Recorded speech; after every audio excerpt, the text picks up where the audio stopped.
네, 이 말씀 가지고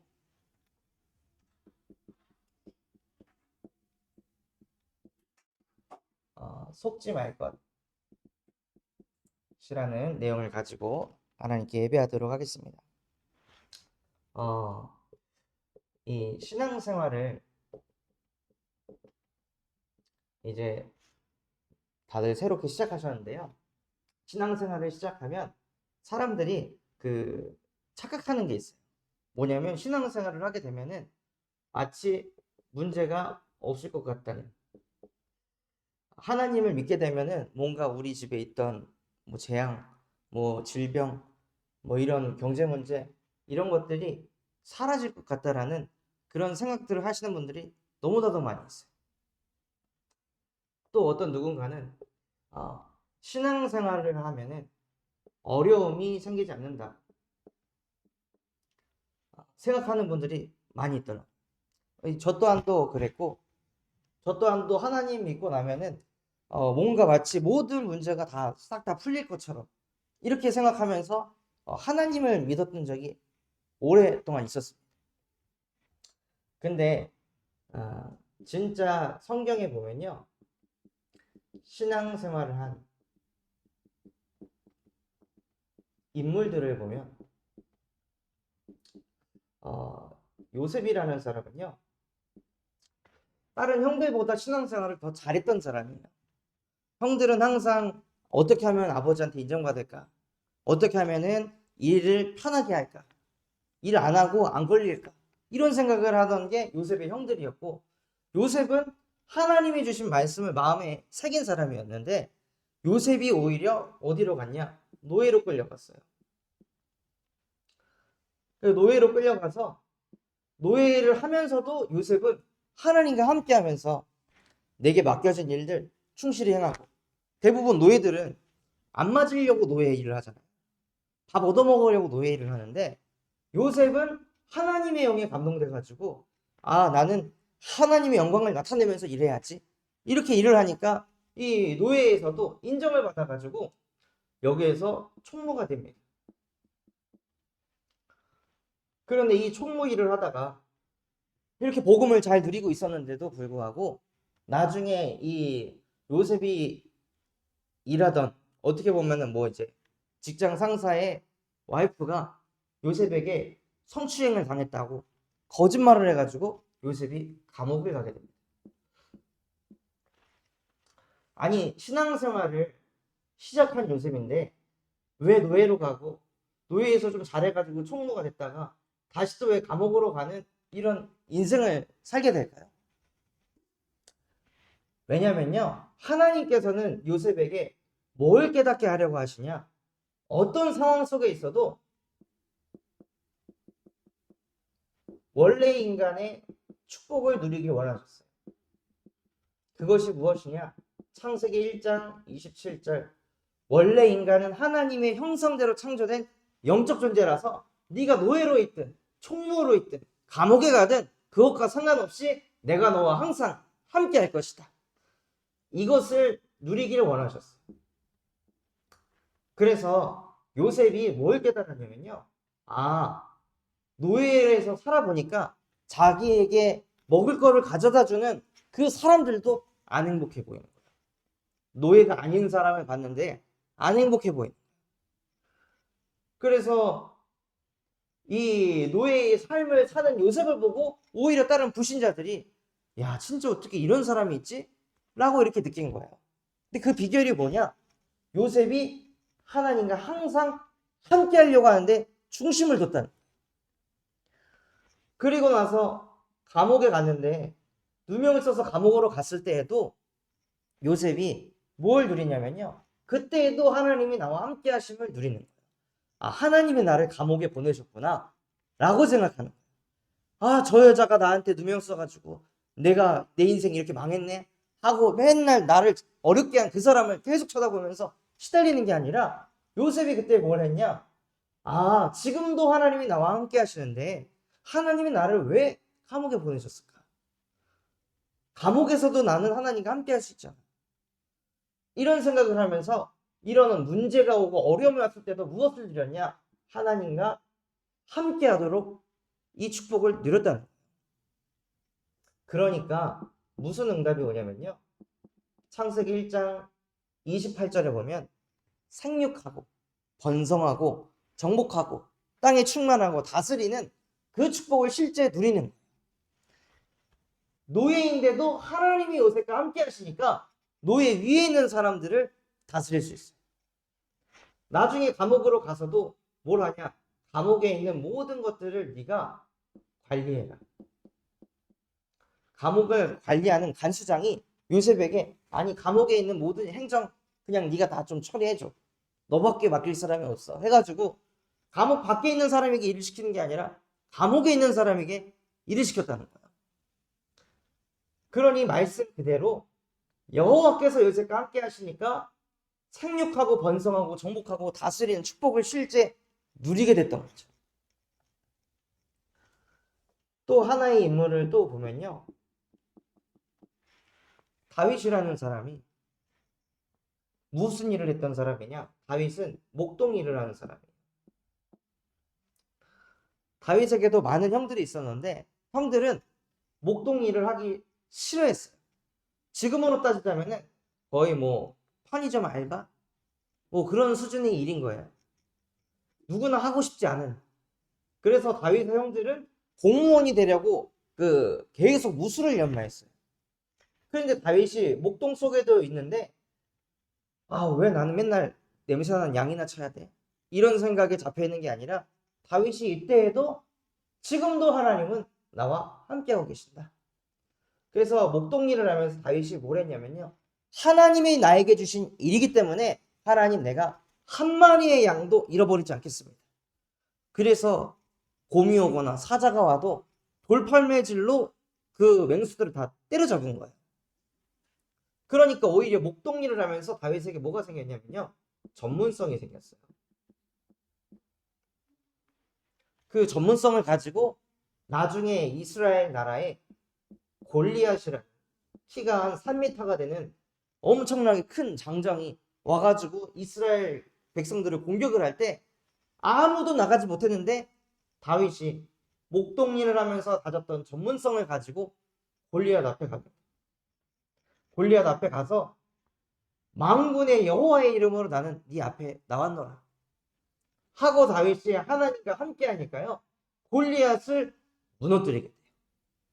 그러니까 이 축복을 실제 또 받는 거예요. 하나님이 주셨던 정복하고 다스릴 수 있는 축복들을. 그런데 인간에게 문제가 생겼어요. 그 문제가 무엇이냐면요. 요한복음 8장 44절에 보면 거짓을 말할 때마다 제 것으로 말한다고 했어요. 사단이 어떻게 속이냐? 야, 네가 하나님 있는데 왜 어떻게 노예가 될 수가 있어? 하나님 있는데 어떻게 네가 남들 아무도 안 하고 싶어하는 이런 목동일이나 하면서 인생을 살 수가 있어? 하나님 함께하는 거 맞아? 너 잊어버린 거 아니야? 까먹은 거 아니야? 하나님이 함께하면 네 인생 이렇게 안 되겠지 하고 눈에 보이지 않는 사단은요. 거짓을 말할 때마다 제 것으로 말해가지고 마치 문제가 있고 우리 인생에 어려움이 있으면 하나님이 나와 함께 안 하는 것처럼 생각하게 한다는 거예요. 그리고 나에게 문제가 생기고 어려움이 생겼다? 그럼 우리 생각 속에 뭘 집어넣냐? 어떻게 하나님이 나한테 이럴 수가 있지? 하고 하나님을 원망하고 하나님께 분노하는 그 상태 속으로 끌고 간다는 거예요. 그러면 어떻게 되냐? 요한복음 16장 9절 죄에 대하라 함은 그들이 나를 믿지 아니하려 하며. 여러분이 뭐 예를 들어 가지고 누가 우리 김은관 장로님이 우리 미애 청년한테 우리 다른 직원이 이렇게 잘못을 했다. 쟤 계속 거짓말하면서 너한테 이렇게 얘기하고 있어. 하고 이런 얘기들을 몇 번 이렇게 해서 들어보세요. 그러면 누가 나에 대해서 어떠한 이 사람에 대해 안 좋은 얘기를 했을 때 그 얘기를 자꾸 들으면 이 사람을 볼 때 어떤 마음이 들죠? 불신이 생기는 거예요. 이 사람이 뭘 했을 때 안 믿어지는 거예요. 저거 거짓말 아니야? 저 또 포장하고 있는 거 아니야? 내 앞에서만 또 이렇게 척하는 거 아니야? 이런 생각이 막 마음에 든다니까요. 사단이 하는 일이 뭐냐? 우리의 마음 속에다가 자꾸 하나님과의 우리의 관계를 안 좋게 만들어. 하나님이 살아계신다면 너 이렇게 하겠어? 가정에 이런 문제가 오겠어? 애들이 저러겠어? 하나님 살아계신 거 맞아? 이런 생각을 자꾸 주니까 그 상태에서 예배를 드리면 죄 가운데 딱 빠져 있어가지고요. 어떻게 되냐? 자기도 모르게 자꾸 불신하게 됩니다. 하나님의 말씀을 들어도 안 믿어지는 거예요. 그러니까 눈에 보이지 않는 사단이 영으로 계속 우리의 생각 속에 마음 속에 심어가지고 그래서 결국에는 어떻게 되냐면요. 창세기 3장 4절에서 6절처럼 하나님은 나와 함께 하는데 내가 하나님과 함께가 안 돼요. 하나님이 나와 함께 하는 게 믿어지지 않고 누려지지 않는 상태가 돼요. 그래서 진짜 속지 말아야 될 게 무엇이냐면요. 하나님은 언제나 우리와 항상 함께 하신다는 거예요. 그래서 속지 않기 위해서는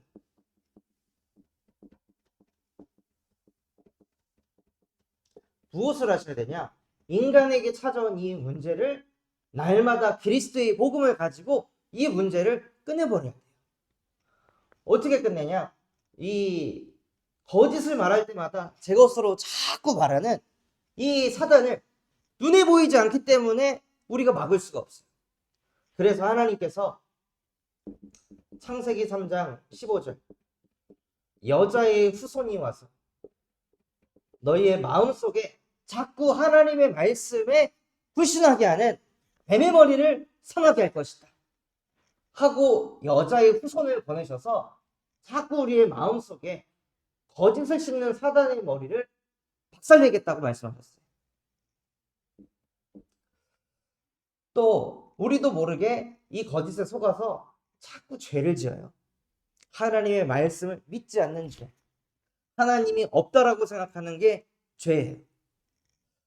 그래서 이 죄 가운데 빠진 영혼들을 구원하기 위해서 출애굽기 3장 18절에 피제사 드리라고 하셨습니다. 이스라엘 백성들이 죄 가운데 빠져서 하나님 말씀에 불순종하다가 민족 자체가 어떻게 됐냐? 노예가 됐어요. 430년 동안 모든 민족이 노예로 산 거예요. 그럼 노예로 살 때 이 사람들 노예에서 빠져나오려고 노력을 안 했겠어요? 우리나라도 일본의 식민지가 되었을 때 그 식민지에서 해방받으려고 막 엄청나게 노력을 했잖아요. 이스라엘 백성들도 그 속에서 빠져나오려고 온갖 노력을 했는데 안 됐어요. 그런데 하나님께서 그 운명 사주팔자를 단번에 바꾸는 비결이 뭐냐? 그리스도의 보혈에 피를 바르는 피제사를 드릴 때 너희의 운명 사주팔자가 바뀔 것이다. 그래서 저와 여러분이 매 예배 때마다 뭘 자꾸 듣는 거냐면요. 그리스도의 복음을 자꾸 듣는 거예요. 과거에 이 출애굽기는 어디에 나오는 말씀이냐면 구약에 나오는 말씀이에요. 이 성경을 보면은 뭐 여기 라벨지를 보면 어떤 거는 파란색이고 어떤 거는 빨간색이잖아요. 그 파란색이 성경에 보인 그 파란색이 구약 성경이라고 하고 그 다음 빨간색이 신약 성경이라고 해요. 그럼 이 차이가 뭐냐면요. 구약하고 신약하고 차이가 구약은 옛날에 하나님이 하셨던 약속 그 약속이 뭐냐면 이 약속이에요. 여자의 후손을 보낼 것이다 하고 하나님이 약속을 하셨어요. 그래서 그 여자의 후손이 이 땅에 오셨는데 그분이 누구냐? 예수.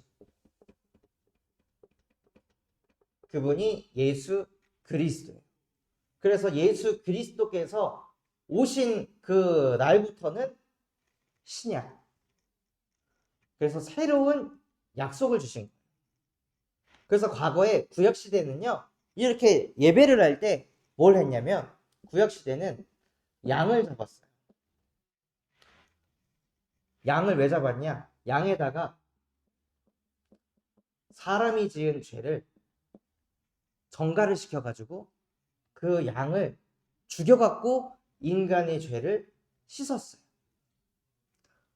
구약시대 때는 예배를 드릴 때마다 양을 계속 잡은 거예요. 그러면서 항상 죄사함을 받는 그 시간을 가고 있어요. 그런데 신약에 와서는 지금 교회가 지금 양 안 잡잖아요.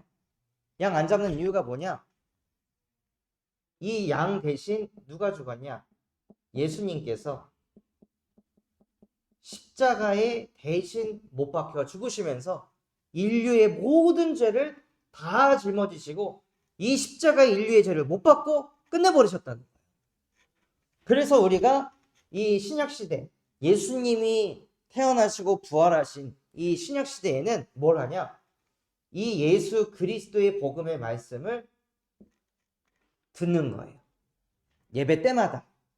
그래야 우리 안에 있는 그 죄성이 자꾸 씻어지고 우리도 모르게 자꾸 하나님 말씀에 불신하게 되고 하나님과 함께 할 수 없는 그 진짜 문제를 예수 그리스도의 복음으로 계속 치유를 받는 거예요. 그래서 하나님이 나와 함께 있다 라고 무엇을 가지고 누리냐면요, 이사야 7장 14절에 보라 처녀가 잉타하여 아들을 낳으리니 그의 이름을 임마누엘이라 하리라. 무슨 뜻이냐면요, 하나님이 우리와 영원히 항상 함께 하신다. 그래서 하나님이 나와 함께 하는 걸 어떻게 누리냐면 이 말씀 구절을 믿으면서 누리시는 거예요. 아, 이 말씀대로라면 하나님이 나와 함께 하신다는 거구나. 그래서 이 사단의 머리를 박살내시고 우리의 죄를 사하시고 하나님과 함께 하도록 만드신 예수를 가르쳐서 주는 그리스도이시며 살아계신 하나님의 아들이십니다. 우리에게 예수가 그리스도 됐다는 건요, 인생에 문제가 없고 어려움이 없는 게 아니라 우리가 예수가 그리스도가 됐다는 것은 이 문제들이 끝났다는 거예요. 계속 거짓을 심고 하나님 말씀에 불신하고 하나님이 나와 함께하는 게 안 믿어지는 이 근본의 문제를 예수님께서 그리스도가 되셔서 끝내셨다는 거예요. 그래서 저와 여러분들이 신앙생활 하시면서 뭘 하지 마셔야 되냐? 속지 않으셔야 됩니다. 요셉과 같은 상황, 다윗과 같은 상황에 놓였을 때 정말 이들 또한도 하나님과 늘 함께 했듯이 하나님, 나도 하나님과 늘 함께하는 하나님의 자녀로 살아가게 해주세요 하고 고백하시는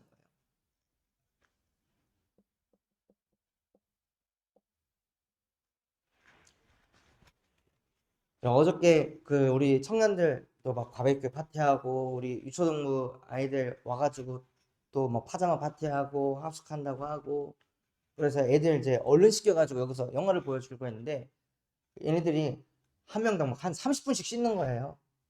그래가지고 8시부터 씻으라고 했는데 9시 반에 다 씻었어요. 그때 이제 막 영화 보여주니까 이제 11시에 끝났어요. 애들이 막 얘기하고 놀고 싶다 그래가지고 원래는 저희 집에서 재우려고 그랬는데 교회에서 자기들 보드게임하고 막 베개 싸움도 하고 그냥 마음대로 해라 하고 이제 애들 놀게 하고 이제 집에 이제 메시지 준비하고 돌아오니까 12시였어요. 그 12시에서 잤는데 아들이 2시 반에 깬 거예요. 2시 반에 깨가지고 침대에 이렇게 서갖고 하고 막 계속 저를 부르 뭔 소리 하고 애가 깨가지고 돌아다니고 있어. 그래서 그 애를 막 이제 재우려고 하는데 언제 잤냐? 새벽 5시에 잤어요. 2시 반에 깨가지고. 그래서 날을 샌 거예요. 전 날 새면 엄청 힘들어하는 사람이거든요. 날 새면 아무것도 못하는 사람인데 날 새가지고 새벽 예배도 인도해야 되고 여기도 해야 되고 대청부도 해야 되고 뭐 이런저런 걸 다 해야 되는데, 근데 그때 마음속에 하나님께서 저에게 말씀을 딱 주시니까 이번 주 말씀에 잠언 10장 22절에 하나님께서 주시는 복은 사람을 부하게 하며 근심을 겸하여 주지 아니하느니라. 이 말씀이 제게 딱 있으니까 하나님, 저는 날 새면은 비실비실하고 아무것도 못하는 거 아시잖아요. 근데 그 근심에 잡히지 않게 해주세요. 여호와께서 주시는 복은 근심을 겸하지 않는 거라고 하셨잖아요. 저 앞서서 근심하지 않을게요. 나 못하는데, 나 힘든데, 이 생각 저 안 하겠습니다. 여호와께서 오히려 나에게 복을 주셔서 사람을 구하게 하신다고 하는데 나에게 체력을 주시고 나에게 믿음을 주시고 나에게 영성을 주시옵소서 하고 기도하면서 있으니까요. 힘이 생기는 거예요. 근데 힘이 생기는데 또 조금 지나면 갑자기 또 피곤해. 하나님 저에게 힘을 주세요. 또 기도하고 또 피곤해. 한 9시쯤 되니까 막 동공이 막 풀리려고 하더라고요. 하나님 저에게 힘을 주세요. 성령의 충만함을 주세요. 하고 계속 하나님과 함께 하려고 하는 거예요. 그게 응답인 거죠. 잠을 막 아무 일 없이 6시간 풀로 자는 게 응답이 아니라 하나님과 계속 함께 하려고 하는 게 그게 응답이라는 거예요. 그러니까 자꾸 기도하니까 힘이 생기고 영성이 생깁니다. 그래서 지난주에는 요한복음 14장 6절 말씀을 한 주 동안 암송해보라는 미션을 드렸습니다. 이번 주는 로마서 8장 2절 말씀을 암송하는 것에 도전해 보시기 바랍니다. 그래서 그 다음 주에는요, 제가 쪽지를 드리겠습니다. 그래서 여러분이 암송하신 것을 적어보시는 그런 시간도 예배 전에 잠깐 갖도록 하겠습니다. 그래서 결국에는 이 복음의 말씀이 나에게 얼마나 적용되어지고 느려지느냐가 신앙생활의 가장 중요한 핵심입니다. 그래서 이 복음 누리시면서 속지 않는 새가족분들 되시기를 예수 그리스도 이름으로 기도하겠습니다. 하나님 아버지 감사합니다. 오늘 새가족분들에게 말씀 주신 그대로 하나님 어떤 상황에서도 속지 않을 수 있는 믿음을 더하여 주시옵소서. 요셉이 다윗이 우리보다 더 악한 상황 속에 있었는데 어찌 그들은 무너지지 않고 흔들리지 않았습니까? 그때마다 예수 그리스도의 복음을 선포하고 고백하며 하나님과 함께 했듯이 우리 또한도 그 축복 누릴 수 있도록 성령의 충만함을 우리 새가족분들에게 쏟아부어 주시옵소서. 그래서 그 믿음 가지고 이번 한 주간도 승리하는 인생 되게 하옵소서. 지금도 살아서 우리와 함께 하시는 예수 그리스도 이름으로 기도드렸습니다. 아멘.